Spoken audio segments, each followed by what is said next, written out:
Hello friends. तो आज बच्चों की डिमांड थी कि आज डैड ने बिरयानी बनानी है। तो अपनी फैमिली है तो वेज वाली, तो हमको बनानी है वेज बिरयानी। बच्चों का कहना तो मानना पड़ेगा भाई, उनको अच्छा खिला के बड़ा बड़ा करके बाद में उनकी लाइफ में उनको सक्सेस के लिए भेज देना है।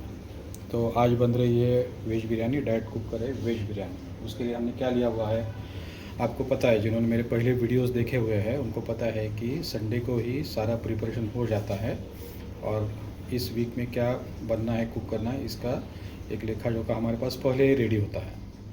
तो इससे क्या होता है कि जब हम एक्चुअल प्रिपेयर करने के लिए कोई भी सब्ज़ी, जैसे आज की वेज बिरयानी या फिर रूटीन का खाना जिसमें दाल चावल सब्ज़ी रोटी वगैरह होती है, उसको टाइम नहीं लगता है।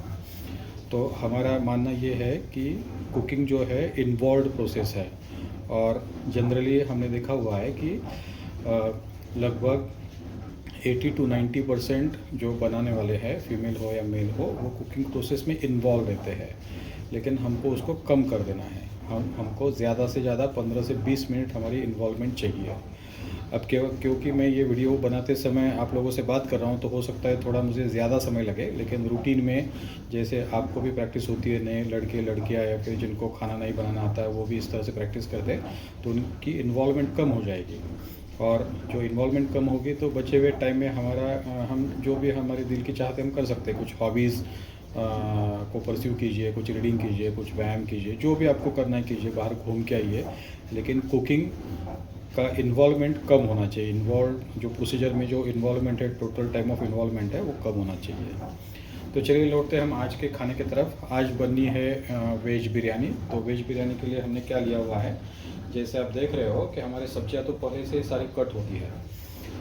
ऐसे कुछ सब्जियां जो पहले से कट करके हम नहीं रख सकते, उसको एंड टाइम पे हमको कट करना है। जैसे आप इस प्लेट में देख रहे हो, हमारे पास लाल मिर्च है, पीली मिर्च है, हमने कुछ ये लिए हुए हैं, कुछ गोभी है, बीन्स है, गाजर हमने लिए हुए हैं। ये सारे पहले ही संडे को हमारा इस तरह से कट करके हमारा रेडी था। हम क्या कट नहीं कर सकते, तो पोटैटोज़ हमने वैसे लिए, पोटैटोज़ हम अभी कट करने वाले हैं। ये हो गया मेन वेजिटेबल। इसमें पनीर भी है, लेकिन पनीर हम कुक करते वक्त हम नहीं डालेंगे, क्योंकि अगर कुकिंग करते वक्त डालेंगे तो प्रेशर की वजह से उसकी जो गर्माहट है उसकी वजह से पनीर चूई हो जाता है, वो खाते वक्त अच्छा नहीं लगता है। तो अगर पनीर इसमें डालना है तो उसको मैरिनेट करके रखो और आखिरी में जब सब हो जाएगा तब उसमें पनीर डाल दो और सिर्फ बनी हुई बिरयानी को थोड़ा सा घुमाओ या फिर नीचे उसको दबाओ, जिसको हम दम देना बोलते हैं, तो पनीर अच्छा लगेगा। अभी अगर पनीर डालेंगे तो वो बिल्कुल अच्छा नहीं लगेगा। हमारे पास है कुछ पुदीना हम 2 वक्त इस्तेमाल करने वाले हैं। पहले हम वेज में डालेंगे और उसके बाद में हम जब राइस डालेंगे उसमें भी हम पुदीना डालने वाले हैं। रिक्वायर्ड कंपोनेंट है हमारे पास दही है। दही थोड़ा सा सौर होना चाहिए, तो उसका जो सोर टेस्ट है उससे बिरयानी की टेस्ट भी ज़्यादा बढ़ जाती है। आपने अगर बाहर से बिरयानी मंगा के खाई होगी तो आपको ज़रूर पता होगा कि टेंगी उसका जो टेस्ट होता है उसमें लगता है। पिछले वीडियो जिन्होंने देखा है उनको पता है ये क्या है। ये हमने ग्रेवी बेस बना के रखा हुआ है, जो आने वाले 15 दिन के लिए हमको पुरने वाला है। उसमें से ग्रेवी बेस का इस्तेमाल करके हमारे सारे रेसिपी जो है उसमें से हमारी बनेगी। देन वी हैव मसाले का डब्बा। 2 हमारे पास कंटेनर है मसाले के सारे मसाले हम हर रोज़ इस्तेमाल नहीं करते हैं और आज भी सारे मसाले नहीं लगने वाले हैं, केवल 2 या 3 रेगुलर रूटीन मसाले हमको लगने वाले हैं। देन हमारे पास है बासमती चावल। आप कोई भी बिरयानी वाला चावल ले सकते हैं। ब्रांड का नाम यहाँ इस वीडियो में बताने की कोई औचित्य नहीं है, लेकिन बासमती चावल अगर लेते हैं तो वेज बिरयानी उसकी टेस्ट अच्छी आती है। कुछ राइस है जैसे इंद्रायणी राइस की खासियत क्या है, वो इट्स मोर थर्स्टी राइस। इसका मतलब कि पानी ज़्यादा वो सोख लेता है, तो वो बिरयानी के लिए हम उस तरह का राइस तो हम इस्तेमाल नहीं कर सकते हैं। तो इसलिए हमने लिया हुआ है यहाँ पे बासमती राइस। कोई भी अच्छे वाले ब्रांड का बासमती आप उठा लीजिए, या फिर आपके कोई शॉप कीपर आपके अगर पहचान के है तो उनसे आप बिरयानी राइस के अलग अलग खास बिरयानी के लिए बनते हैं वो भी आप ला सकते हो। हमारे पास एपरेटस यहाँ पे क्या है, कुछ पॉट्स और पैन्स है। जैसे ये स्पैचुला है, हमको ग्रेवी निकालने के लिए, ग्रेवी बेस निकालने के लिए कुछ स्पैचुला लगने वाला है। चम्मच है, छुरी है और देख रहे हो ये कटर है। आपको पता है ये कटर कितना यूज़फुल है। हमने इससे 2 किलो ऑनियंस और 2 किलो टमाटर केवल 10 से 15 मिनट में अच्छी तरह से हमने कट करके ये लिए हुए थे। उसके उपरांत हमारे पास है न्यूट्री कुक। आपको पता है कि हमारे सारे जो रेसिपीज़ है वो कम से कम इन्वॉल्वमेंट लेके हम बनाते हैं। तो न्यूट्री कुक में क्या है कि टाइमर वगैरह सेट कर दो, प्रॉपर उसकी सेटिंग कर दो और चले जाओ, तो अपने आप वो कुक करते रहता है। तो अब सबसे आखिरी में हम न्यूट्री कुक को इस्तेमाल करेंगे। तो चलिए दोस्तों, काम चालू करते हैं। सबसे पहले हम हमारा जो पोटैटो है उसको हम कट करके लेंगे। अब पोटैटो यहाँ पे छोटे छोटे हैं। इसको जैसे हमने अनियंस को और प्याज को थोड़ा सा काट लिया था पहले, इसको काटना ज़रूरी नहीं है, लेकिन अगर आपको लगता है कि कट करते वक्त उसको थोड़ा सा ज़्यादा प्रेशर आपको लगाना पड़ सकता है, तो आप इसके 4 हिस्से भी करके ले सकते हो। कुछ लोगों को पसंद है कि इसका छिलका ऊपर का निकाल दे, कुछ लोगों को छिलके के साथ पसंद आता है। हमारे घर में जो पोटैटोज है छिलके के साथ इस्तेमाल किए जाते हैं, लेकिन उसमें ध्यान रखने वाली बात यह है कि जैसे आप यहाँ पे देख रहे होंगे कि इसके ऊपर मिट्टी लगी हुई होती है। तो जब आप कट करोगे उसके बाद में उसको अच्छे से धोना है, ताकि उसके ऊपर जो मिट्टी वगैरह लगी हुई है, रेसिड्यूज़ कुछ अगर लगे हुए हैं तो अच्छे से वो निकल जाए। तो छोटे हैं वैसा भी हम कर सकते हैं, लेकिन इसके हम 2 पार्ट्स कर ही लेते हैं। तो ये हो गए इसके 2 पार्ट, 4 पार्ट। ये हमारा है अभी चॉपर बोलिए, कटर बोलिए, ये है कटर में इसके 2 पीसेस रख के उसको अच्छे से कट कर लेते हैं। आपको पता है ज़्यादा फाइन चॉप अगर करना है तो कटर में 2 बार डालना है। अगर फाइन चॉप नहीं करना है, आपको जो पीसेस से बड़े बड़े अगर चलते हैं, अच्छे लगते हैं, तो सिर्फ एक ही बार उसको करना है। तो एक बार करते और देखते हैं कितने बड़े होते हैं, फिर बाद में शेप लेते हैं। देखिए कटिंग हो भी गया। ये जो पीसेस हमने लिए हुए हैं, मेरे ख्याल से ये पीसेस ठीक है। इससे ज़्यादा बारीक पीसेस, फाइन पीसेस बिरयानी में अच्छे नहीं लग सकते, लेकिन आपके ऊपर है। आपको अगर इसको और फाइन करना है तो और एक बार घुमाइए। मैं एक पूरा लूँगा और एक फाइन करके आपको बताता हूँ, लेकिन मेरे रूटीन प्रोसेस में बिरयानी के लिए मैं इससे ज़्यादा फाइन पीसेस पसंद नहीं करता हूँ। मैंने फिर से उसको कटर में हमारे डाल दिया और फिर से एक बार दबा के आप देखिए उसके पीसेस एकदम फाइन हो गए हैं। इतने फाइन पीसेस वैसे बिरयानी में मुझे अच्छे नहीं लगते हैं। अभी के लिए इसमें हम उसको डालते हैं, बाद में एक बड़े पॉट में डाल के उसको अच्छे से हमको धोना है।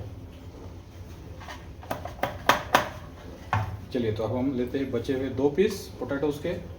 उसको हम इतना फाइन नहीं करेंगे, उसको एक ही बार सिर्फ अंदर से निकालेंगे।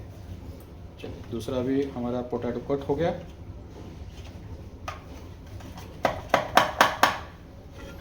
आपको पता है पिछले वीडियोस में हमने बात की थी place for everything, everything in its own place. तो अभी क्योंकि इसका काम हो गया है, लेकिन इसको हमको बाद में धोना पड़ेगा, तो इधर उधर रखने के जगह पे हम डायरेक्टली उसको डालेंगे हमारे वॉश बेसिन में, जो कि आई होप सो कि आपको आपके वीडियो में दिख रहा है। हमने हमारे पोटैटोज कट कर लिए हैं। अभी सब्जियों को अच्छी तरह से धोना है।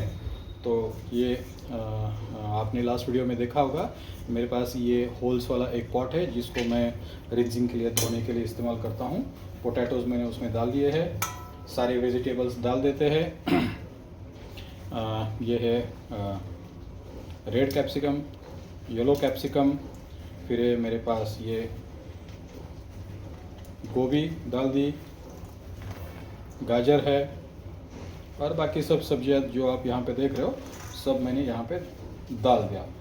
अब इसको अच्छे से धो लेते हैं। आपको लग सकता है कि ये सब्जियां ज़्यादा हो गई, लेकिन ये आपके घर के टेस्ट के ऊपर डिपेंड है। जैसे मेरे बड़े बेटे को, जिसको हम दादा बोलते हैं, तो दादा को सब्जियां ज़्यादा पसंद है। जब वो बिरयानी खाता है तो मैं प्रेफर करता हूँ कि सब्जियां ज़्यादा ले ले। अब आपको पता है बच्चों ने सब्जियां खानी चाहिए, तो अगर पर्टिकुलर रेसिपी में सब्जियां पसंद है बच्चों को तो भर भर के सब्जियां डालिए, क्या प्रॉब्लम है उसमें।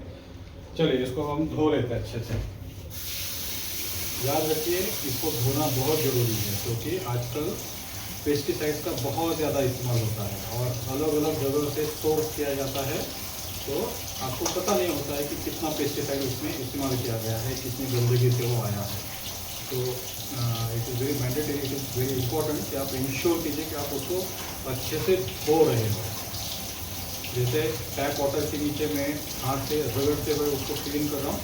जो भी उसका मिट्टी उसमें लगी हुई है, दूसरे कुछ रेसिड्यूज अगर उसमें लगे हुए हैं तो सारे निकल जाते हैं। तो आप ये भी सोच सकते हो कि भाई मैं अगर सारे बीज के वेजिटेबल्स पहले ही मेरे प्रिपेयर होते हैं कट करके, तो तभी हम उसको धो के क्यों नहीं रख सकते। नहीं रख सकते हैं दोस्तों, क्योंकि अगर धो के हमने रख दिए तो कुछ सब्जियाँ ऐसी होती है कि ख़राब हो जाती है। उनको ड्राई मेंटेन करना या फिर थोड़ा ही मॉइस्चर मेंटेन करना ज़रूरी होता है। तो हमको सब्जियाँ रेडी टू कुक के अवस्था में हमको कट करके रखना है। हमको उसको ख़राब हो जाए इतना उसको हमको कट नहीं करना है। सब्जियाँ अच्छी हमारी धुल गई है और मैं अपेक्षा करता हूँ आपको मेरा पॉट यहाँ पे दिख रहा है। मैं उसका पानी पूरा निकल जाए इसलिए उसको बेसिन के ही कॉर्नर पे अभी के लिए रख रहा हूँ। ये हमको लगने वाला है दही के लिए, तो थोड़ा सा हमने उसको पोटैटोस के लिए इस्तेमाल किया था, तो उसको हमने धो लिया। अब सेकंड चीज़ ये है, दही लेते हैं, दही को अच्छे से फेंटते हैं और उसके बाद में दही का ये जो बड़ा पॉट है उसको बाजू में रख देते हैं ताकि गलती से भी दही नीचे ना गिरे। हम अप्रॉक्सीमेटली मैंने 500 ग्राम्स का नहीं, ये around I think so 600 to 700 grams की सब्जियां है। मेरे पास वेइंग स्केल नहीं है, भविष्य में हो सकती शायद आए, तब की बात तब करेंगे, लेकिन अराउंड 600 to 700 ग्राम सब्जियां हैं। तो आप ये समझ लीजिए कि फॉर एवरी 100 ग्राम हमको एक टेबलस्पून जो हम पोहे खाने के लिए इस्तेमाल करते हैं, 1 टेबलस्पून हमको दही लेना है। तो मेरे पास है 700 ग्राम सब्जियां, तो मैं लेता हूँ यहाँ पे 7 टेबलस्पून ऑफ दही। 2, 3, 4, 5, 6 और 7। हमने 7 टेबलस्पून दही यहाँ पे लिया हुआ है। आपको पता है, अपने पिछले वीडियोस देखे हुए हैं हमारे, हम जब रेसिपीज बनाते हैं तो उसमें थोड़ा वगैरह ये सब चीज़ें नहीं होती है, हम उसको क्वांटिफाई करने की कोशिश करते हैं। तो क्वांटिफाई करने से होता क्या है, ये कन्फ्यूजन निकल जाता है। जितना हम सिस्टम में और प्रोसीजर में चीज़ों को ढालेंगे उतना ही हमारे लिए बनाते वक्त हमारा कन्फ्यूजन दूर होता है। दही ये घर का बना हुआ नहीं है, बाहर से लाया हुआ है, तो ये वैसे ही फाइन है, लेकिन थोड़ा सा चम्मच इसमें घुमा लेते हैं उसको, और उसकी जो गुठलियाँ जो बनी हुई हैं बिकॉज ऑफ फ्रीज का जो टेम्परेचर कम होता है वो थोड़ा सा निकल जाए। बढ़िया होगा अगर आप घर का दही बनाते हो मटके में वगैरह, तो उसका टेस्ट अलग ही होता है। अगर आपके लिए पॉसिबल है और आपके नॉन सोर्स से अगर आप जो है तो दूध ले रहे हो, मिल्क ले रहे हो, तो ज़्यादा प्रेफरेबल ये है कि घर पे ही बनाएं। लेकिन दूध का आजकल क्या है, एडल्ट्रेशन बहुत होता है उसमें। मेरे आंखों के सामने मैंने कुछ एग्जांपल्स देखे कि उसमें यूरिया डाला जाता है या फिर वॉशिंग पाउडर उसमें डाली जाती है उसकी लाइफ बढ़ाने के लिए वगैरह, तो वो प्रॉपर नहीं है, हमारे पेट को वो हार्म करती है। तो नॉन सोर्स से या नॉन ब्रांड का ले। अब आप बोलोगे कि कुछ ब्रांड उसके बाद में भी प्रॉब्लम्स करते हैं, तो भाई उसकी शक्यता कम होती है, उसकी प्रोबेबिलिटी कम होती है। तो बढ़िया रहेगा कि आप नॉन जो बड़े ब्रांड्स है उनका ही आप चीज़ों को इस्तेमाल करें, तो प्रोबेबिलिटी कम होती है। ज़ीरो प्रोबेबिलिटी तो दैट्स गॉड का गिफ्ट है, उसके बारे में हम कुछ नहीं बोल सकते। तो दही मैंने फेंट के यहाँ पे बाजू में रख दिया है। इसका काम हो गया है। आपको पता है जिन चीज़ों का काम हुआ है, तो place for everything in place, क्योंकि हमने ये इसको इस्तेमाल किया है तो ये जाएगा हमारे बेसिन में। क्या हमको छुरी लगने वाली है? नहीं, इसका भी काम हो गया है, तो इसको भी हम बाद में अभी के लिए डाल देते हैं। तो आगे क्या है, आगे हम अब हमारा न्यूट्री कुक चालू करते हैं। न्यूट्री कुक आपने जब हमने टोमेटो और अनियन का इस्तेमाल करके हमने जो हमारा ग्रेवी बेस बनाया, तो इसी न्यूट्री कुक में हमने बनाया। ये मैंने चालू कर दिया न्यूट्री कुक को। हमको इसको करना है सॉटे मोड में, तो मैं कैमरा नीचे करके आपको एक बार दिखा देता हूँ कि सॉटे मोड में हमको उसको करना है। हम ऑयल इस्तेमाल नहीं करने वाले, क्यों? क्योंकि हमने जब ग्रेवी बेस बनाया तो उसमें हमने ऑलरेडी ऑयल का इस्तेमाल कर लिया है। ग्रेवी बेस अलग अलग पॉट्स में मैंने उसमें फ्रीज में रखा हुआ है। एक जो मेरा रूटीन का जो मैंने पॉट इस्तेमाल करने के लिए लिया हुआ है, उसको मैंने बाहर ऑलरेडी निकाल के रखा हुआ है। तो पहला बटन है यहाँ पे सॉटे के लिए यहाँ पे 3 सेटिंग्स है। ये है लो, मीडियम और हाई। तो अभी के लिए हम मीडियम करेंगे, और जब हम हमारे इंग्रेडिएंट्स अंदर चले जाएंगे तो हम उसको थोड़ी देर हम हाई पे भी चलाएंगे।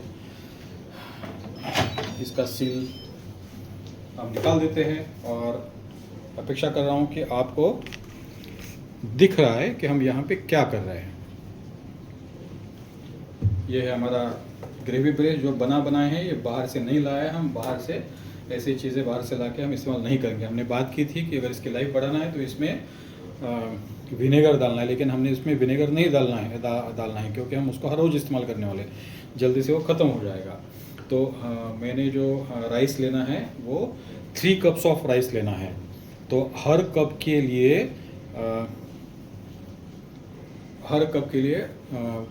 60 ग्राम हमको हमारा ग्रेवी बेस लेना है चावल का। और जो हमारी सब्जियां है उसके लिए अलग से हम और ऐड करेंगे 60 × 60, यानी अगर आप कप्स में उसको अगर मेजर करोगे, हमारे पास मेजरिंग कप भी है। तो ये हम जो है तो 3 कप ग्रेवी बेस लेंगे चावल के लिए और 1 कप ग्रेवी बेस लेंगे हमारे सब्जियों के लिए। तो 4 कप हमको लेना है। तो चलिए शुरुआत करते हैं।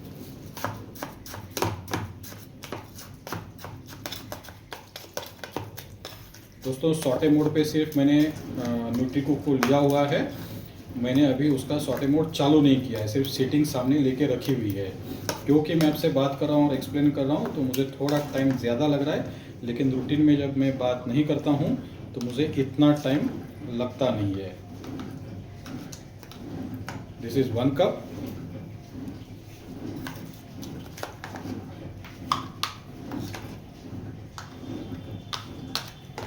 This is 2 cup.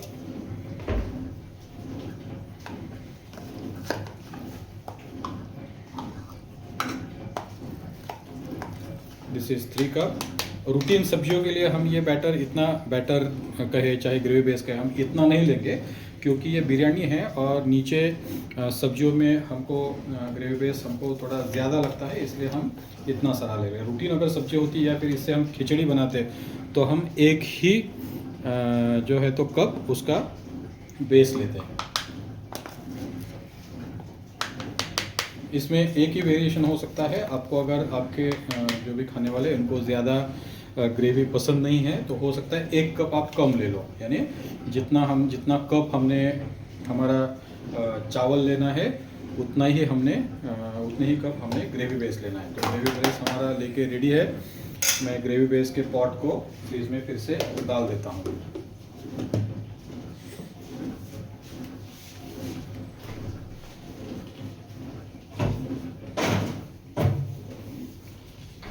देखिए हमारा टाइम यहाँ पे कितना बच गया। अगर ये ग्रेवी बेस हमारा रेडी नहीं होता तो हमको प्याज काटो, टमाटर काटो, उसको कुक होने दो, तो उतना टाइम उसका बढ़ जाता। और मैं समझता हूँ अगर इतना ग्रेवी बेस करना है हमारे बिरयानी के लिए तो कम से कम 20 से 25 मिनट तो आपके इसमें ही चले जाते।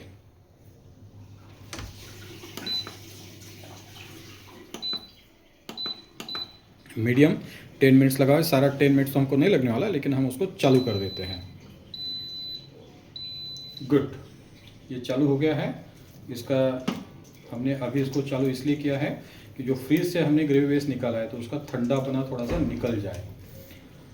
प्रीफरेबल ये होता है जब आप कोई भी ग्रेवी में आप पानी डालोगे तो उसको थोड़ा सा गुनगुना पानी अगर डालते हैं तो टेस्ट अच्छा बनता है।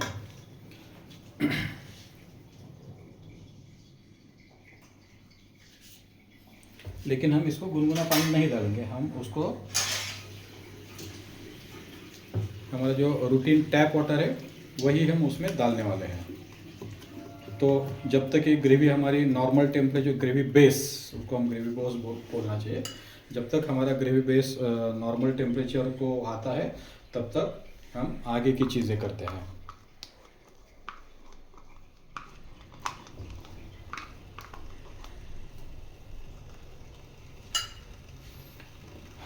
पुदीना, इसका आधा पुदीना अभी हमको डालना है। आधा पुदीना हमको जब हम उसमें चावल ऐड करेंगे तो उसके बाद में हमको डालना है। इतना जो हमने पूरा पुदीना लिया हुआ है उसका आधा पुदीना हम अभी डालेंगे। जब मैंने उसको छीला तो उसका भी मैंने क्वांटिफिकेशन करने की कोशिश की, क्योंकि हम 3 कप चावल लेने वाले हैं तो हमने 3 ब्रांचेस ऑफ पुदीना लिया और उससे जितने भी लीव्स आते हैं वो हमने बाजू में निकाल के लिए। मैंने पहले ही वो धो के रखे थे, इसलिए आपको शायद इस वीडियो में वो नहीं दिखेंगे। टेम्परेचर नॉर्मल हो रहा है, उससे आवाज़ आ रहा है दोस्तों। और अगर आप देख पा रहे हो तो उसमें से वेपर्स भी आपको दिखेगी। चलिए, टेम्परेचर अभी नॉर्मल से ऊपर आ चुका है, इसलिए हम आगे की प्रोसेस हमारी कर सकते हैं। और आगे की प्रोसेस हमारी क्या है, हमको डालनी है इसमें सब्जियां। और सब्जी से पहले एक बात हमें देंगे, हम उसमें रूटीन हमारे मसाले और नमक वगैरह हम डाल देंगे। आपको याद होगा ग्रेवी का, अगर ग्रेवी बेस का वीडियो आपने देखा हुआ है तो ग्रेवी में हमने नमक नहीं डाला हुआ, तो हमको नमक भी डालना है। अब ये मसाले कौन से? नॉर्मल से मसाले है भाई। मैंने ये एक हॉट मसाला लिया हुआ है, ये धनिया का पाउडर है और ये बिरयानी मसाला है। कोई भी ब्रांड का, अच्छे से ब्रांड का बिरयानी मसाला आप इस्तेमाल कर सकते हो। और यहाँ पे है मेरा कसूरी मेथी है और नमक है। दूसरा वाला मसाला पॉट हमारा इस्तेमाल नहीं होगा, उसके बारे में हम अभी बात करके कोई फ़ायदा नहीं है। तो इसको हम डालेंगे क्योंकि दादा को थोड़ा सा ज़्यादा तीखट पसंद है, ज़्यादा हॉट पसंद है। तो हम इसमें ये हमने डाल दिया, 2 सारे के सारे भर के मैंने उसमें मसाला डाला है। और बिरयानी मसाला हर कप के लिए 1 चम्मच, 1, 2 और ये हुआ 3। हम 3 कप राइस लेने वाले, तो 3 चम्मच हमारा बिरयानी मसाला हमने डाल दिया। दादा बोलता है बहुत बहुत तेज़ करो डैडी, लेकिन बहुत तेज़ जो है तो उसका तेज पूरा निकल जाएगा। तो हम हाँ बोल के सुन लेने का, और जो प्रॉपर है उतना ही हमने करना है। बच्चों का प्रमाण में हमने सुनना है, ज़्यादा बच्चों का सुनना नहीं है भाई। उनके लिए जो प्रॉपर है वो हमने डिसाइड करना है खाने के बारे में। टेस्ट उनके मन की, लेकिन प्रोसीजर जो प्रॉपर है वही। मसाले हमने डाल दिए हैं और ज़्यादा वेट करने की ज़रूरत नहीं है। हमने, आपने अगर देखा होगा तो हमने इसमें ऑयल ऐड नहीं किया है। इस मोमेंट पे हम डालेंगे उसमें अभी सॉल्ट अभी क्यों डालें?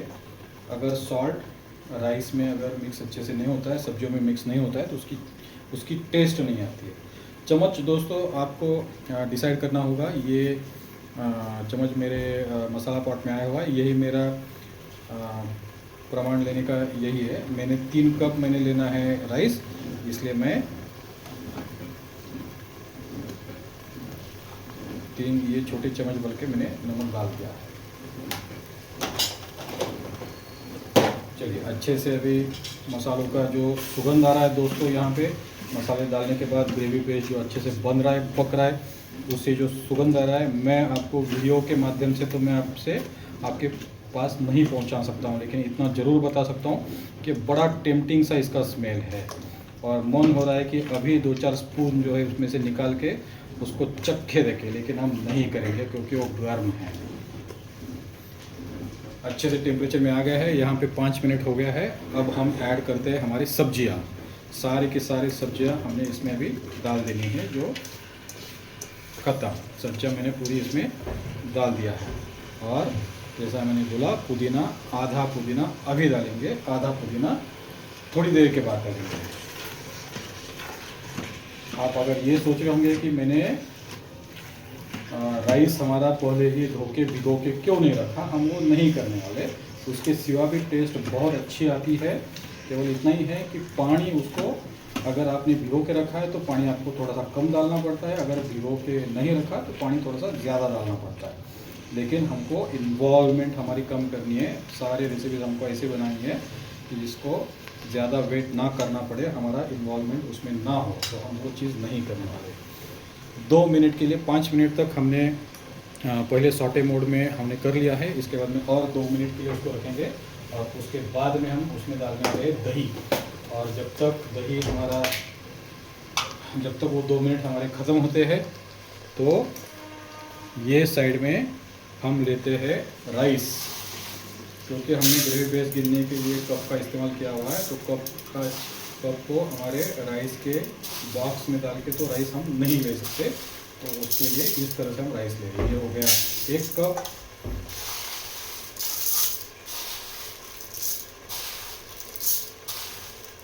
ये हो गया 2 कप, और ये हो गया 3 कप। मेरे बेटे का कोई भी सब्जी या कोई भी रेसिपी अच्छे बनने का पहला पैरामीटर उसका जो है तो वो होता है उसका क्वांटिटी। अगर क्वांटिटी कम है तो उसका मूड चला जाता है भाई। और बच्चों के मूड के साथ में बिल्कुल कॉम्प्रोमाइज़ नहीं करता हूँ भाई। बच्चों का मूड अच्छा है तो दिन अच्छा जाता है, तो मूड बना के रखिए। कसूरी मेथी हमको बाद में डालनी है। तो ये मैंने 3 कप इसमें राइस ले लिया।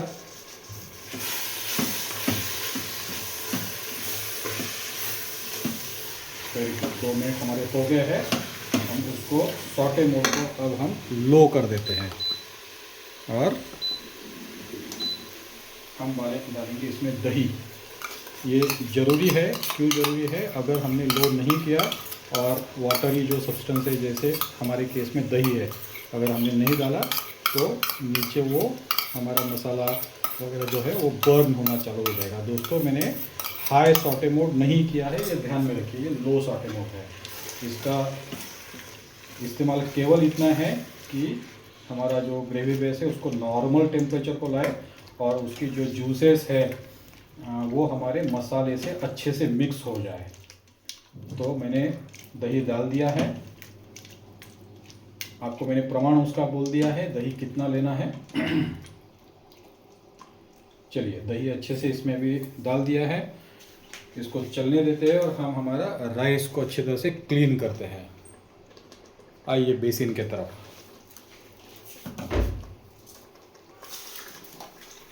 कप को राइस चिपका हुआ है वो निकालना चाहिए फिर।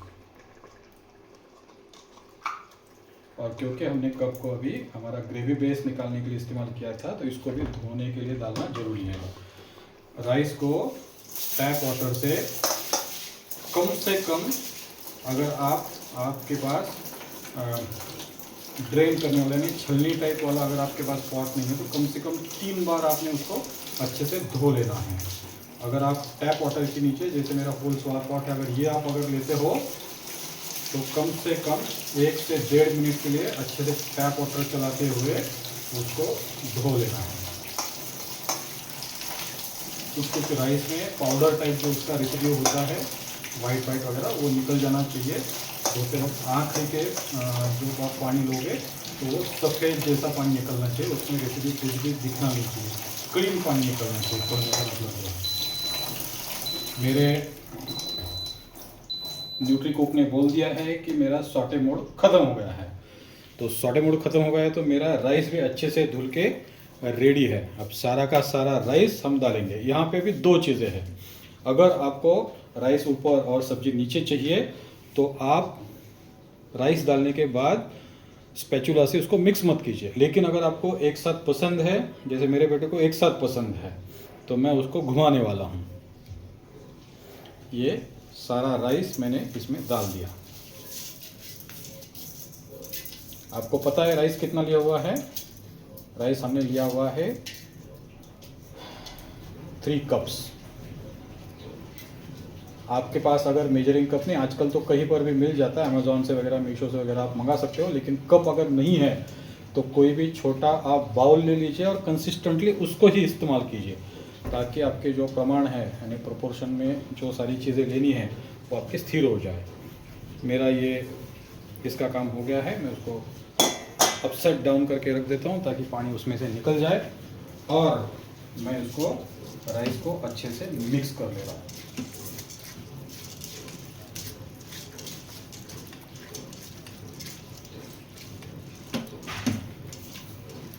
बात कर रहे हैं इसलिए थोड़ा सा देरी हमको यहाँ पे हो रही है।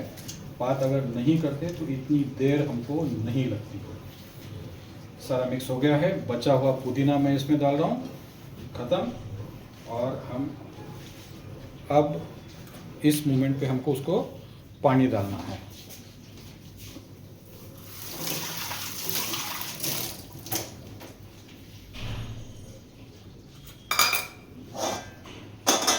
तो इस राइस के लिए पानी लेना है 1:1.5, यानी 1 कप अगर आपने राइस लिया है तो 1.5 कप पानी डालना है। तो इसका मतलब 3 कप अगर राइस हमने लिया है तो 15 3 45, यानी 4.5 कप हमको पानी डालना है।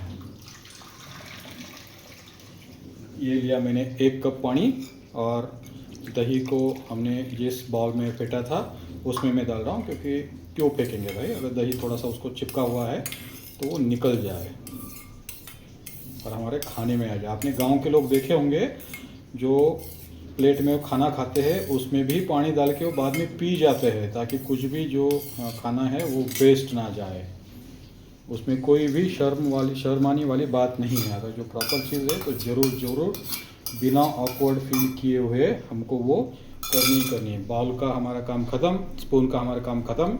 तो everything has a place and everything should be in its own place. तो अभी हमने इस्तेमाल किया हुआ है तो हम उसको अभी बेसिन में डालेंगे, बाद में वो डिश वॉशर में चला जाएगा। 1 कप पानी हमने डाल दिया है। ये 2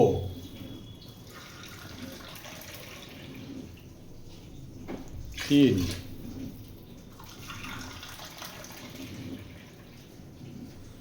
4 एंड 4.5। आपको यहाँ पे हाफ कप पानी दिख रहा है, 4.5। चलिए, पानी हमको जितना चाहिए था उतना पानी उसमें आ गया है। इन जनरल ये सब सॉटे मोड जब चालू है हमारे 10 मिनट का, तभी ये सब चीज़ हो जानी चाहिए। क्योंकि मैं कमेंट्री कर रहा हूँ तो थोड़ा सा मुझे उसमें टाइम डिले हो रहा है मेरा। अभी कोई भी मोड चालू नहीं है, कुकर चालू नहीं है, हमने सारा इसमें डाल दिया है। ये चीज़ होनी नहीं चाहिए। मैंने ग्रेवी बेस निकालने के लिए जो स्पैचुला इस्तेमाल किया था उसको भी थोड़ी ग्रेवी लगी हुई थी, ग्रेवी बेस। तो उसको भी मैं थोड़ा पानी में घुमा लिया ताकि ग्रेवी बेस इसमें से आ जाए। मैं थोड़ा सा आपको अच्छे से दिखे इसलिए मैं थोड़ा कैमरा नीचे ले रहा हूँ। अब हमको उसको प्रेशर कुक मोड में लेके जाना है। तो ये मैंने कर दिया स्टार्ट, प्रेशर, और 2 ऑप्शन है यहाँ पे, ये है लो, ये है हाई। हाई पे मैंने लिया और उसको मैं 6 मिनट में कर रहा हूँ उसको, 6 मिनट हाई पे, 6 मिनट। बाद में हम करने वाले उसको NPR यानी नेचुरल प्रेशर रिलीज़, और वो करने वाले हम 10 मिनट के लिए। लीड लगा देते हैं। ये लग गया मेरा लीड। भाई जल्दी से लग जा, सॉरी बोल रहा है, लग गया जल्दी से, वेरी गुड। और लीड लग गया एंड देन मैं कर देता हूँ उसको स्टार्ट। तो क्योंकि हम बात करें तो थोड़ा हमको 2 टाइम्स यानी 30 मिनट्स लगभग हमको लगे हैं। अगर बात ना करते तो ये सब करना 10 मिनट में तो मेरा हो भी जाता है, 10 मिनट में हो जाएगा। अब आगे क्या करना है? आगे हमको कुछ नहीं करना है, सिर्फ वेट करना है। ये ऑन मोड में है, थोड़ी देर से ये प्रेशर मोड में आ जाएगा। काउंटडाउन चालू होगा 6 मिनट का, 6 मिनट हो जाए और उसके बाद में 10 मिनट का वार्म मोड में चला जाएगा। 10 मिनट का वार्म मोड ख़त्म होते ही हम जो है तो इसको हम ओपन करके आगे उसको हम खा सकते हैं। अब इस मोमेंट पे हमने क्या करना है, आपको लास्ट वीडियो में मैंने बताया था, जो नया कुकिंग करना सीख रहे हैं उनके लिए इम्पॉर्टेंट है। जब ये अपना खुद का काम कर रहा है तो सबसे पहले किचन का जो बेस है उसको आप साफ़ सफाई कर लीजिए। Everything has a place, everything in its own place.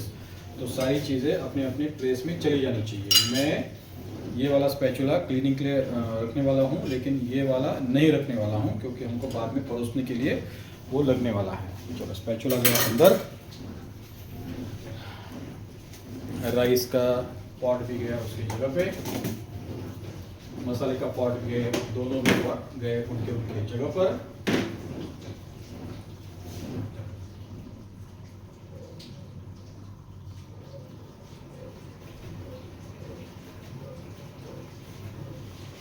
और अब सिर्फ हमको वेट करना है, दूसरा कोई भी काम इस मोमेंट पे नहीं है।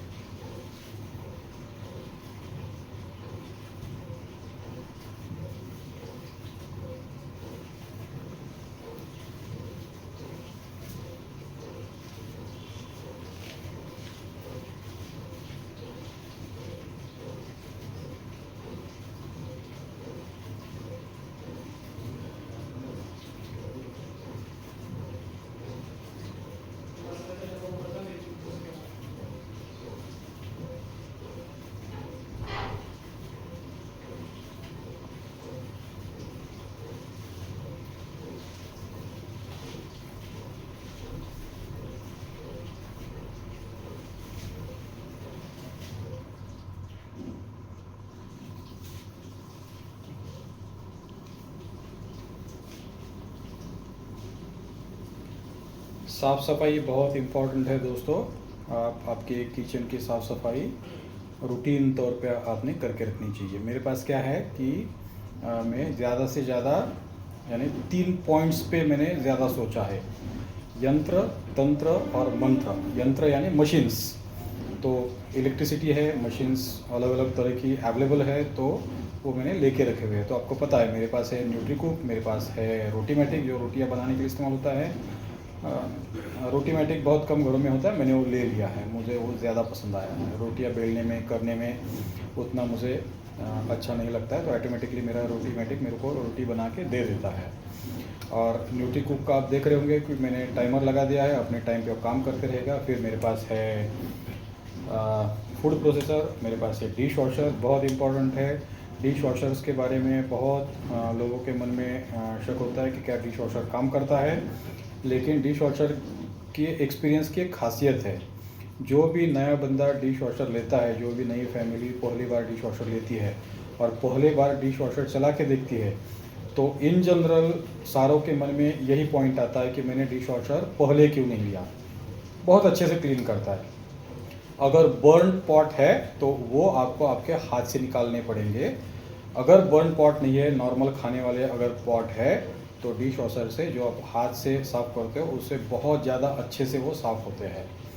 और जैसा हम अगर हाथ से साफ़ करते हैं तो आपने देखा होगा कि जो डिश वॉशर बार जो होता है, सोप जो होता है, उसके रेसिड्यूज़ बर्तन पे रह जाते हैं। अगर आप डिश वॉशर का इस्तेमाल करोगे तो उसमें ऐसा कोई भी रेसिड्यू होता नहीं है। अल्ट्रा क्लीन होता है, भाप से क्लीन होता है, उसे वेपर्स निकलती है, गर्म पानी निकलता है, तो क्लीनिंग तो बहुत अच्छी तरह से होता है। अब मैंने कोई प्रयोग किए थे, जैसे मिक्सी का मेरे पास एक पुराना बर्तन पड़ा हुआ था जो नीचे से काफ़ी ख़राब हो गया था। ऑयल वगैरह बहुत दिनों से वो इस्तेमाल नहीं किया हुआ था, उसकी वजह से बहुत काला काला हो गया था, उसके ऊपर लेयर्स ऑफ डर्ट चढ़े हुए थे। तो मैंने वो डिश वॉशर में उसको क्लीन करके देखा, तो बियॉन्ड सेटिस्फैक्शन नीचे का जो काला काला बेस था वो क्लीन हो गया। क्या मैं कहूँगा कि इतने सारे दिन रखने के बाद एक ही बार रख के वो सारा का सारा क्लीन जैसे नए का नया हो गया? नहीं, उतना नहीं हुआ था। लेकिन अगर ऑन द स्केल ऑफ 10 अगर मैं गिनूँगा तो I got that cleanness about 5 और 6। तो फिर मैंने दूसरी बार जब मैंने डिश वॉशर चालू किया तो फिर से मैंने उसको उसमें लगा दिया, तो क्लीनलीनेस और बढ़ गया। अब वो इतने दिनों से रखा हुआ था, तो एक साइकिल में वो क्लीन हो जाए वो तो हम अपेक्षा नहीं कर सकते हैं।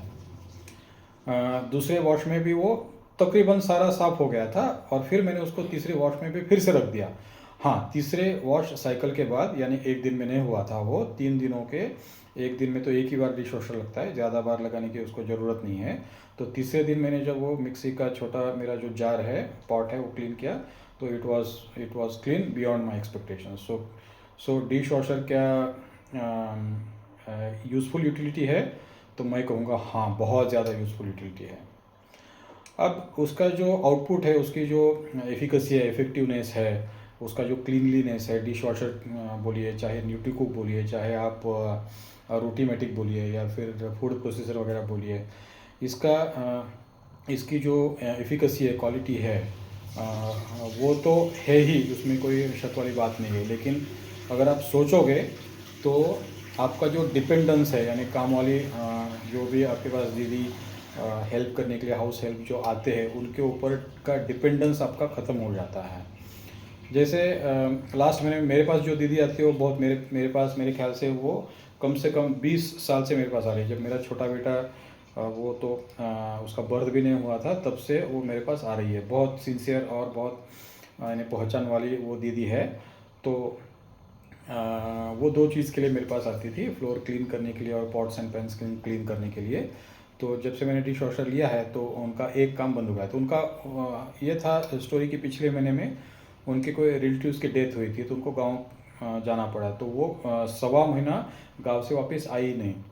तो अगर मेरे पास डिश वॉशर नहीं होता तो 1.25 महीना मुझे खुद से हाथ से सारे पॉट्स एंड पैन्स क्लीन करने पड़ते, या फिर कुछ अल्टरनेट हाउस हेल्प का मुझे अरेंजमेंट करना पड़ता। मेट्रो सिटीज़ में आजकल हाउस हेल्प हमारे कॉल पे आ जाता है, कुछ नए नए एप्लीकेशंस बने हुए मैंने सुना है, जैसे इंस्टेंट डिलीवरी के कुछ ऐप्स है, उसी तरह से हाउस हेल्प्स के भी ऐप्स, कुक्स के भी ऐप्स बने हुए मैंने सुना है। कभी मैंने उसको इस्तेमाल करने की मुझे ज़रूरत नहीं पड़ी। लेकिन अगर यह चीज़ बिना इन्वॉल्वमेंट की या फिर बिना कोई हेल्प के अगर हम कर सकते हैं तो क्यों नहीं करना। तो एफिकेसी बढ़ जाती है, डिपेंडेंस ख़त्म हो जाता है, डिपेंडेंस ख़त्म होने से स्ट्रेस ख़त्म हो जाता है। तो दीदी मेरी बहुत अच्छा काम है, लेकिन उसके हाथ से भी मोस्ट ऑफ द टाइम्स जो डिश वॉशर बार है उसके रेसिड्यूज बर्तन पे रह जाते थे। तो कितना हम क्लीन करके लेंगे, तो बिल्कुल पॉसिबिलिटी थी कि वो जो सोप है उसको हमारे पेट में भी इनडायरेक्टली जब हम नहीं देख पाते थे तो बिल्कुल जाता था। डिश वॉशर लाने के बाद वो चीज़ मैं सोचता हूँ कि बिल्कुल that is not happening. Then in general घरों में हमारा वॉशिंग मशीन तो होता ही है, जो कपड़े धोने के लिए हम इस्तेमाल करते हैं। दो तरह के वॉशिंग मशीन होते हैं भाई, आपको सबको पता है। एक टॉप लोड होता है, फ्रंट लोड होता है। क्लीनलीनेस की अगर आप देखोगे तो फ्रंट लोड में कपड़े ज़्यादा क्लीन होते हैं टॉप लोड से। लेकिन फ्रंट लोड अगर लेते हैं तो उसमें दो प्रॉब्लम होती है। नंबर एक, उसका वेट बहुत ज़्यादा होता है, क्योंकि जो ड्रम है अंदर बहुत ज़्यादा घूमता है, तो उसको स्टेबिलिटी देने के लिए बेस में वो डेलिबरेटली कुछ वजन ऐड करते हैं, कुछ स्टील का वगैरह, लोहे का वगैरह कुछ बेस डाल के उसका वजन बढ़ा देते हैं, ताकि सेंट्रीफ्यूज प्रोसेस पे जो ड्राइंग वगैरह चलता है तब वो अपनी जगह से ना हिले। तो वज़न बहुत ज़्यादा है, यानी अगर आप उसको साफ़ करने के लिए इधर उधर घुमाना चाहो या फिर आपको शिफ्ट करना है या फिर रूटीन इस्तेमाल में भी उसका वेट आपको समझ में आता है। ये हुई एक चीज़। और दूसरा ये है कि अगर आपने फॉर एग्ज़ाम्पल 6.5 किलो का फ्रंट लोड अगर आपने वॉशिंग मशीन लिया हुआ है, तो आपको केवल 6.5 किलो का ही उसमें कपड़े उसमें जाएंगे। तो कपड़े थोड़ा सा अलग अलग करके उसमें डालने होते हैं। फ़ायदा क्या है कि cleanliness on the scale of 10 या फिर in the comparison of front top load में बोलूँगा 1 to 1.25, यानी अगर 1 क्लीन होता है टॉप लोड में तो 1.25 क्वालिटी के क्वान्टिफिकेशन में मैं बोलूँगा कि फ्रंट लोड से ज़्यादा क्लीन होता है। टॉप लोड का ये है कि वजन में वो in comparison of front load हल्का होता है, और टॉप लोड में हम थोड़े कपड़े भी ज़्यादा हम रख सकते हैं। टॉप लोड की कीमत भी फ्रंट लोड से कम होती है। मेरे पास फ्रंट लोड है, वेरी गुड। तो मेरा प्रेशर मोड में अभी हमारा न्यूट्रीकुक आ गया है and it's counting down 6 minutes.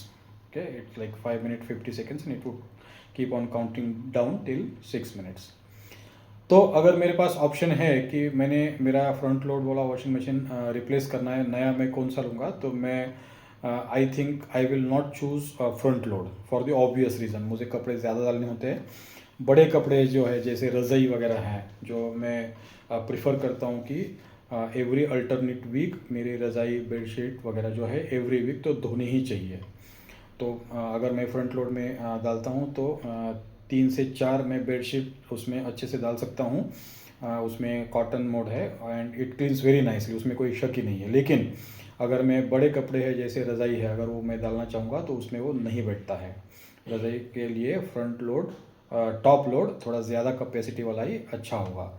तो मेरा जो क्लीनिंग का जो शेड्यूल है उसको देखते हुए और मेरे जो प्रेफरेंसेस है उसको देखते हुए, मैं अगर मुझे रिप्लेस करने की अगर ऑप्शन मेरे पास कभी आता है तो I will replace front load with the top load.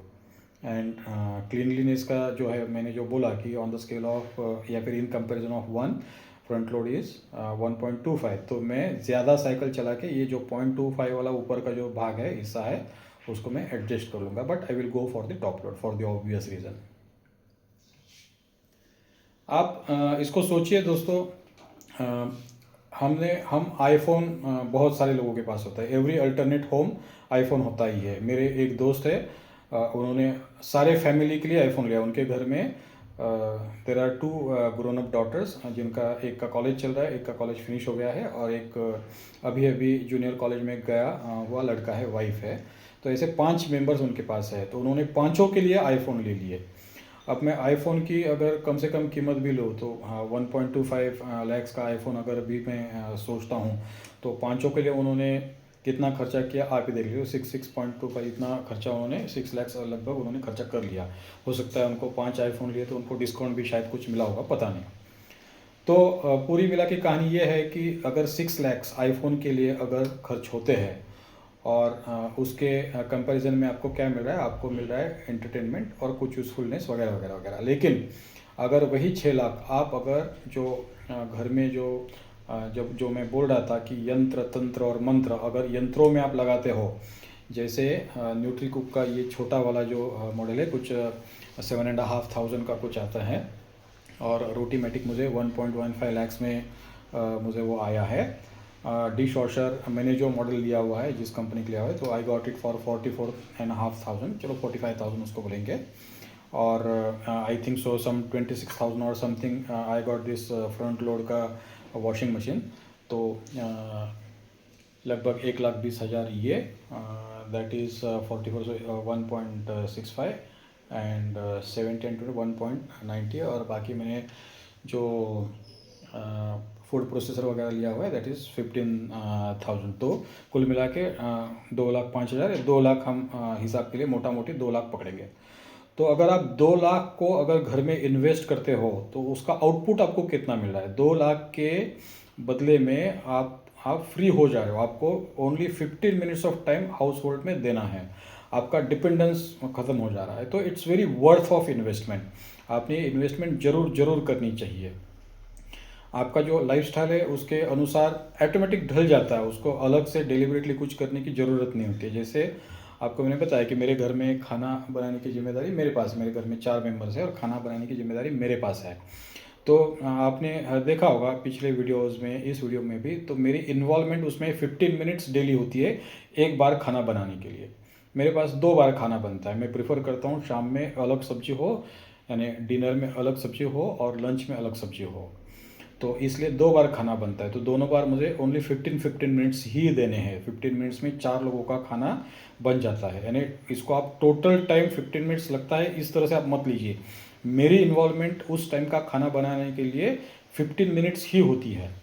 Week में जैसे ये संडे का मैंने स्टॉप वॉच लगा के मैंने देखा कि कितना टाइम लेता है वीकली प्रिपरेशन के लिए।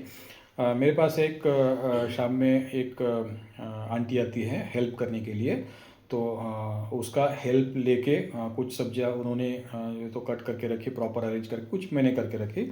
हमको दोनों को मिलके 38 मिनट्स लगे थे। अगर मैं उसको अकेला करता तो चलिए पकड़ लीजिए 1 घंटा मुझे लगता समझो, या फिर अकेले वो आंटी अगर करते तो 1 घंटा लगता।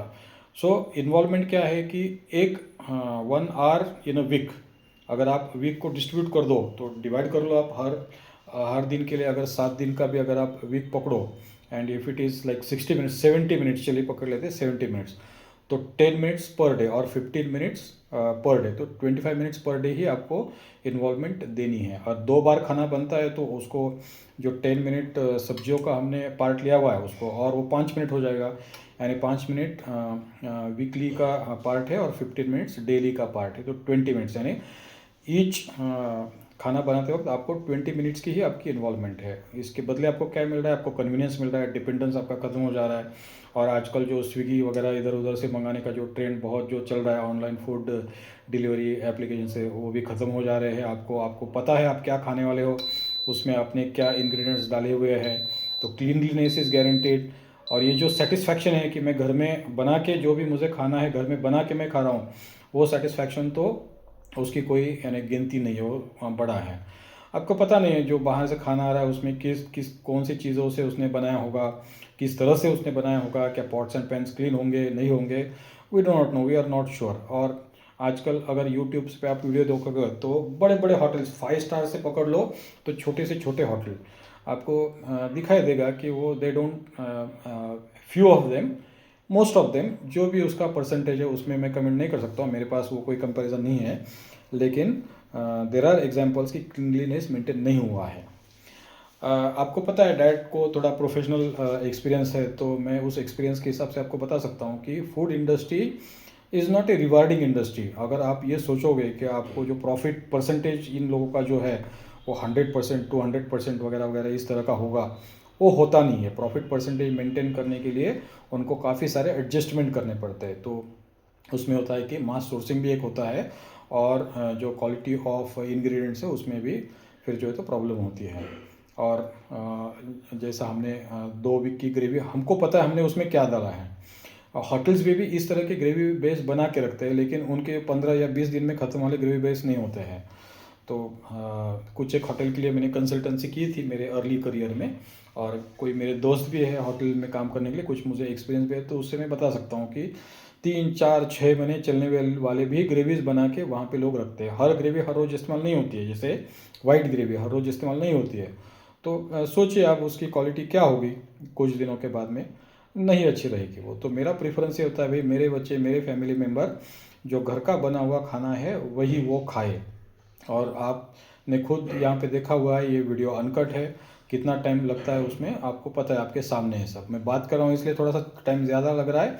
अगर मैं कमेंट्री ना करता तो मेरा टाइम तो ख़त्म हो जाता। अब मैं बचा हुआ टाइम आपसे बात करने के लिए इस्तेमाल कर रहा हूँ। जनरली मैं क्या करता हूँ कि मैं कुछ पढ़ता हूँ, कुछ मुझे जो बहुत अच्छे मूवीज़ का देखने का मुझे बड़ा शौक़ है, वो मेरी एक तरह की हॉबी है। इंग्लिश मूवीज़ जो अच्छे अच्छे, तो दादा ने मुझे जो एकेडमी अवार्ड विनिंग जो मूवीज़ है फ्रॉम द स्टार्ट, यानी मेरे ख्याल से कुछ 1919 या 1920 से जो मूवीज़ है, तो लास्ट एकेडमी अवार्ड तक सारे मूवीज़ उसने मुझे वो अवेलेबल करके दिए। तो मैं देखते रहता हूँ, मूवीज़ देखने का मुझे बड़ा शौक़ है। तो मूवी देखता हूँ, या फिर मैं चलता हूँ घर में ही, जो है तो घर में मैं चलता हूँ। बहुत सारे समय में ये, जैसे न्यूट्रिको को अभी लगा दिया, तो it is not necessary for me to just keep on waiting and just counting कि ये हुआ नहीं हुआ। तो then I will just start it and move out. I will walk, I will do some hobby thing, I will read, I will watch TV, I will talk with my kids, my relatives, ये वो जो भी है, बाकी सब चीज़ मैं कर सकता हूँ। तो देखिए, बचा हुआ टाइम मैं प्रोडक्टिव, मुझे जो अच्छा लगता है मेरे मन का मैं कर रहा हूँ उसमें, तो ये उसका बड़ा रिवार्ड है। हमारा 6 मिनट प्रेशर कुक हो गया है, अब वो वॉर्म मोड में चला गया है। It's like 3 minutes and approaching 30 seconds, तो 7.5 मिनट तक हमको उसको रखना है। ये यहाँ पे हो रहा है इसका NPR, यानी नेचुरल प्रेशर रिलीज़। उसको अगर 10 मिनट की जगह आप 15 मिनट पे अगर आप कर दो तो कोई बात नहीं, लेकिन पानी हमने उसको बराबर से 4.5 कप डाला हुआ है। तो 10 मिनट्स के बाद में हम उसका प्रेशर, बचा हुआ प्रेशर रिलीज़ करेंगे, और then it is ready to eat. कोई घर में इसके साथ प्याज का रायता भी या फिर कुकुम्बर का रायता भी खाया जाता है। तो दादा बोल रहा है कि उसको आज कुकुम्बर का रायता नहीं खाना है, तो मैंने रायता नहीं बनाया। लेकिन अगर वो भी बनाना अगर होता है मुझे, तो आपको पता है कि अपने पास जो है तो स्लाइसर है, कटर है, तो 2 मिनट में कुकुम्बर और प्याज फ्रेश वाला काट लो, उसमें दही डाल दो, थोड़ा सा नमक डाल लो, कुछ टेस्ट मेकर के लिए और कुछ मसाला अगर आपको ऐड करना है वो डाल दो, ख़त्म बात। तो it should take more than maybe 2 to 3 minutes. Tomato, onion and cucumber. वो बोल रहा है कि मैं ये दही के साथ ही खाऊंगा। वो दही का बड़ा यानी चाह है, उसको दही बहुत पसंद है, दही खाते रहता है। मुझे बहुत सारे टाइम बोलना पड़ता है कि दादा दही खाना बस करो, अभी ठंडी के दिन में दही का प्रॉब्लम हो सकता है। लेकिन बच्चा, आपको पता है, सारी बातें सुनते नहीं है, वो उनका मन का ही करके रहेंगे, बीच बीच में खाते हैं। खाने की चीज़ें बच्चे नहीं खाएंगे तो और कौन खाएगा। और डैड के पास अगर वो ज़िद नहीं करेगा तो और किसके पास करेगा। पता है उसकी पहुंच कितनी है, वो क्या करता है, क्या नहीं करता है, क्या कर सकता है, नहीं कर सकता है, वो सारा डैड को पता है। छोटा बेटा भी और बड़ा बेटा भी। छोटा बेटा तो आपको मैंने बताया कि बहुत फ्रेंडली और सबमिसिव, और दूसरों को खुश करने में ज़्यादा उसको पसंद आता है। जब मैं सामने होता हूँ तो बिल्कुल एकदम जेंटलमैन का जेंटलमैन होता है, यानी उसको बोलेंगे हम कि एक मॉडल जेंटलमैन की तरह जो है तो वो बिहेव करता है। छोटे बेटे के बारे में बात करो, लेकिन he is a funny guy. He is a born comedian. उसके स्कूल में भी उसने बहुत सारे कॉमेडी एक्ट्स उसने किए हुए हैं। उसको उसके टीचर वगैरह बहुत उसको पसंद करते हैं। सारे बच्चे सैड मूड में अगर होते हैं तो they will approach to my younger son for warming up their mood and also he is really a funny and comedian kind of guy. लेकिन कितना स्मार्ट है, कितना डैड के पीछे वो कितना छलांग मार सकता है, और डैड को पूरा पता है। बच्चों को लगता है कि डैड जो है तो डायरेक्टली डैड बने, वो स्कूल नहीं गए हैं, कॉलेज नहीं गए हैं, और डैड को कुछ समझता ही नहीं है। लेकिन उनका ये जो मिसअंडरस्टैंडिंग है, मेरे एडवांटेज के लिए मैं उसको कभी भी करेक्ट करना नहीं चाहूँगा। अगर उनको लगता है कि डैड को ज़्यादा कुछ समझता नहीं तो इट्स ओके, वो लगने दीजिए। लेकिन सीक्रेटली डैड को पता है कि क्या है क्या नहीं है। तो उसको होता है कि मुझे पता होता है कि क्या उनका चल रहा है, क्या मैंने करना है। ज़्यादा बांध के रखना भी बच्चों को अच्छा नहीं होता है, उनको खुला भी छोड़ना चाहिए, और छोड़ता भी हूँ। बड़ा बेटा मेरा अभी CA हो गया है, he has got a proper job, he is flourishing in his career. उसके करियर के जो because I am also having a professional background, he is also professional, so I exactly know कि उसके करियर में क्या चल रहा है, वो कितना आगे जा सकता है, कितना आगे उसने जाना चाहिए। तो भाई भगवान की जो है तो ब्लेसिंग्स है कि my elder son is really doing good and he is flourishing in his career. Pray to God that he will keep on doing. He gets the new heights every day. और young है, energetic है, तो sky is only the limit. He has got his career plans, तो career में आगे बढ़ रहा है। बातें होती है उसकी शादी की, उसके मैरिज की, लेकिन कुल मिला के प्लान ये है कि और 2 साल तो हमारा ये डिसीजन हुआ है कि I will not think of marriage. Maybe we may start looking for proper alliance probably after 1 year or so. उसको एक फाइनेंशियल प्लान मैंने दिया हुआ है, वो फाइनेंशियल प्लान अचीव करे, क्योंकि आपको पता है, अब ये बोलने की ज़रूरत है नहीं कि you can not act for money. अगर आपको अच्छी सी ज़िंदगी आपको जीनी है तो मनी इज़ रिक्वायर्ड। हाँ, क्या मनी लाइफ है? नहीं। मनी को अगर आप लाइफ करके आप उसको देखते हो तो then you are going to land in a problem. But whether no money would keep on taking your life ahead, no, that's not possible. Money is very required. So I have given him a financial plan and he's following that plan. It's really good to see that boys they do listen to my advices, they follow my advices, and they, based on my experience, I can say that they will definitely flourish in their personal life also. So कुल मिला के कहानी ये है कि may be after 1 year or so we will start looking for alliance for him, and then he will be on his own. हमारा Indian society है भाई, बच्चे कितने भी बड़े हो जाए पेरेंट्स को तो वो छोटे ही लगते हैं। ये वेस्टर्न सोसाइटी वगैरह नहीं है। अमेरिका में आप जाओ, यूरोप में आप जाओ, तो 18 साल के बाद में the parents will tell them कि you are on your own, आप काम करो, सीखो। अच्छे है उनके सोच, वो हो सकते हैं, हमारी सोच वो नहीं है। तो जो जिनको फाइनेंस का बैकग्राउंड, उनको पता है कि 2008 का जो स्लो डाउन मार्केट में आया था तो it had affected India also, लेकिन प्रोपोर्शन उसका जो परसेंटेज है वो बहुत कम था। क्यों? Because of our family values. अब डैड की जो माता जी है वो 2 साल पहले शी लाइक शी पास्ट, लेकिन तब तक वो मेरा जो है तो she was worrying about me कि आपको कुछ पैसा चाहिए, आप खाओ पियो। यानी मैं कितना भी बड़ा हूँ, मेरा बेटा अभी शादी के एज का आ रहा है, but my mother was like worrying about me. तो कुल मिला के कहानी ये है कि भाई कितना भी बच्चे बड़े हो जाए, वो पेरेंट्स के लिए तो वो छोटे ही होते हैं। तो करते रहो, करते रहो, करते रहो। अपेक्षा मत करो कि वो जब बड़े हो जाएंगे उनकी जो पार्टनर वाइफ आ जाएगी तो they will look after us. नहीं, वो अपेक्षा करके आप कुछ मत करो। क्या आपको अच्छा लग रहा है ये सब करके बच्चों के लिए, then only do. I feel I have immense happiness when I cook for my family and for my kids, and my kids they eat the recipes that I prepare wholeheartedly, happily and all. So I get immense pleasure in that, and this happiness, even if I throw crores of rupees, I cannot buy this happiness. This happiness comes only when you are in family and your family is happy for you. We are involved in each other and all, so then only I get, and anybody can, I think so, get the immense happiness. You cannot be dire practical. Excellent. तो हमारा, आप अगर timer को follow करो तो हमारा 10 minute का time अभी हो गया है। लेट्स चेक कि प्रेशर हमारा कितना बचा हुआ है। Meanwhile, before seeing the pressure, let me press the cancel button so that the process stops here. Then I am trying to press here. yes, there is a pressure. You can see there is a pressure. This is the method. You just press it gently. भाप जो है तो it, vapor जो है तो it comes out, and by that you know whether the complete pressure is released or not. यहाँ पे क्या हमको सारा प्रेशर नेचुरली ख़त्म हो जाए तब तक वेट करना? If you have time you can wait, but I don't think it's necessary now. We can release the complete pressure and then we can enjoy our biryani.